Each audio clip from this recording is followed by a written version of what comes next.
Assalamualaikum warahmatullahi wabarakatuh. Selamat pagi anak-anak. Apa kabar hari ini? Baik, alhamdulillah. Akan melakukan sebuah gerakan, yang mana gerakan ini untuk melatih otak kanan dan otak kiri kalian. 1, 2, 3, 4, 5, 6, 7, 8. Keseimbangan untuk kita semua. Sebelum kita memulai pembelajaran hari ini, silakan berdoa terlebih dahulu. Silakan Lutfi untuk memimpin doa.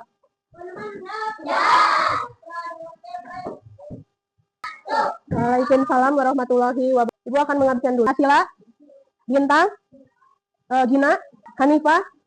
Hari ini kita sudah memasuki pertemuan terakhir mengenai bab 6. Ya, pada bab 6 ini, kalian pernah tidak melihat simbol seperti ini? Sebab biasanya kalian melihat di mana? Di stasiun. Nah, di stasiun itu biasanya ada simbol seperti ini, yang berarti seseorang itu dilarang melakukan sesuatu. Dan simbol seperti ini yang berarti anjuran. Buanglah sampah pada tempatnya. Itu anjuran atau larangan. Kalimat anjuran. Pembelajaran kita hari ini akan mempelajari kalimat larangan dan kalimat anjuran. Ke buku paket halaman 151. Menurut kalian, gambar yang pertama itu artinya apa? Dilarang memancing dan berenang di area pelabuhan. Gambar yang pertama ini termasuk kalimat anjuran atau kalimat larangan? Termasuk kalimat larangan. Dan gambar yang terakhir, ini larangan atau anjuran? Kalimat anjuran. Buanglah sampah pada tempatnya. Nah, ini merupakan gambar-gambar yang berkaitan dengan kalimat larangan dan kalimat anjuran. 152. Larangan adalah kalimat untuk mencegah orang melakukan sesuatu. Nah, kata yang digunakan dalam kalimat larangan itu, biasanya itu dilarang, jangan, kemudian hindari, dan hentikan. Kalimat anjuran adalah kalimat yang berisi saran atau ajakan agar orang melakukan sesuatu. Sama biasanya menggunakan kata ayo, kemudian kata apa lagi? Kata lakukan, kemudian apa lagi? Hendaklah, apa lagi? Sebaliknya. Halaman 133 ini ada pengumuman. Pengumuman apa? Pengumuman di stasiun kereta api. Kalian baca dulu. Tetap berhati-hati dan tidak melintas di jalur 3. Ada kalimat larangan tidak? Kita dilarang melintas di jalur 3. Kenapa kita dilarang melintas di jalur 3? Karena akan ada kereta api yang melintas. Ya, di sini ada yang mau ditanyakan. Bisa membedakan kalimat anjuran dan larangan? Baik, minta kalian untuk menuliskan satu kalimat larangan dan satu kalimat anjuran untuk teman sebangku kalian. Misalnya, Ratu memberikan kalimat larangan dan kalimat anjuran buat Nuri. Begitu pun sebaliknya, Nuri membuat kalimat larangan dan kalimat anjuran untuk Ratu. Misalnya, Ratu memberi kalimat larangan untuk Nuri. Nuri, kamu dilarang membuang sampah sembarangan. Sudah selesai?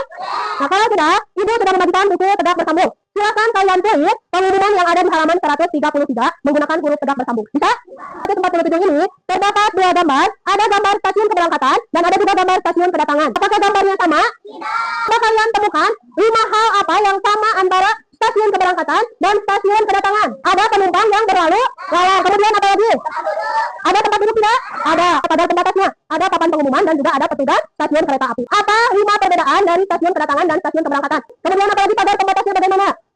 Pagar pembatasnya ada di area orang. Sudah paham? Ibu akan membagikan gambar kerja ini. Nanti kalian isi mana yang termasuk kalimat anjuran dan mana yang termasuk kalimat larangan dengan cara mencentang. Bisa? Alhamdulillah, pembelajaran mengenai bab 6 ini sudah selesai. Nah, petualangan Nina di stasiun, kemudian pengumuman di stasiun, kemudian kalimat anjuran dan kalimat larangan sudah kita pelajari di bab 6 ini. Ada 6 hal yang harus kita lakukan ketika kita tersesat. Yang pertama, apa yang harus kita lakukan ketika kita tersesat? Harus tetap tenang, meminta bantuan kepada satpam atau petugas keamanan. Kemudian yang keenam apa? Harus tolak. Siapa yang harus kita tolak? Orang yang tidak kita kenal atau orang asing. Nah, itu merupakan pembelajaran pada bab 6 ini. Nah, coba kalian lihat halaman 153, kegiatan refleksi. Saya mampu berpendapat dalam diskusi. Kalian sudah mampu berpendapat belum dalam diskusi? Dan yang kedua, saya dapat menyebutkan permasalahan tokoh cerita dan seterusnya. Silakan kalian tulis. Sudah selesai?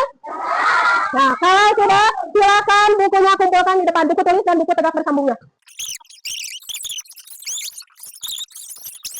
Adapun pesan yang dapat kita ambil dari pembelajaran bab 6 ini, bahwa aturan itu dibuat untuk keselamatan diri kita. Maka dari itu kita harus patuh terhadap aturan. Kita harus patuh apa yang dilarang dan apa yang harus kita lakukan. Tepuk tangan dulu untuk semua. Kita itu merupakan anak-anak yang hebat, berhasil menyelesaikan bab 6 ini. Silakan sebelum ditutup berdoa terlebih dahulu.